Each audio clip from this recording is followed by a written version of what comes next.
So I'm going to attempt to make some mayo because why not? So I have my container I'm going to store it with. It's just an old jar that we used for sauce.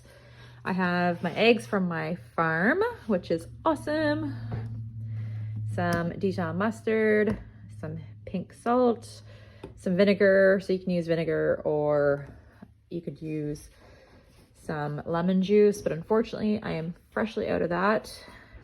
And some extra olive oil, so you can use that, or you can use some avocado oil. I've got my jars, my mixing cups, all of that. So here we go. And I apologize, I am using my iPhone with one hand, so bear with me.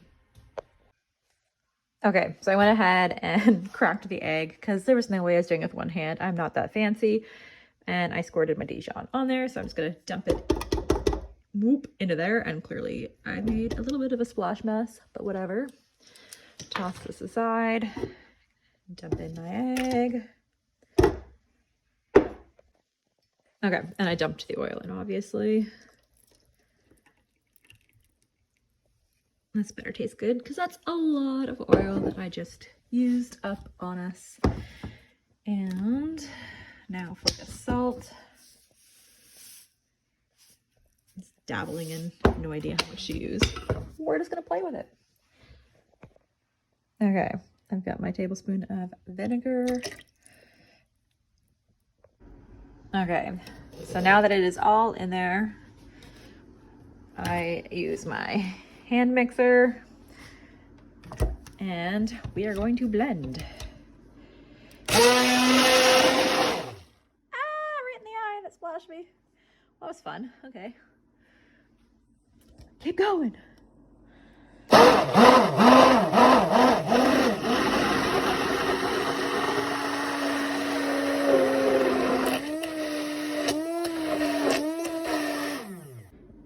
So this is what it looks like when it's done. I went ahead and poured it in.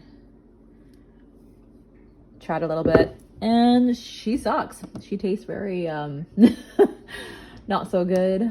I am gonna go with the whole oil. It's just not that great. Try to use different oil. Extra virgin olive oil, not so good. Let's see what it tastes like on my sandwich. I'm sorry, but I am super ecstatic about my bread. If you haven't been able to tell, the fact that I made it from scratch just is awesome because I've never been much of a homesteader, but we're gonna cut this up and use it into my sandwich. Okay, so I went ahead and did the eggs already. So I added a little bit of my homemade mayo and obviously my eggs. I did some avocado and I just added a little bit of sriracha sauce. That's why it's kind of pink. I like it a little bit spicy, and I added more spice on the top with salt and pepper, obviously. Well, here goes nothing. It's actually good. I will use this again now to drink some homemade iced tea.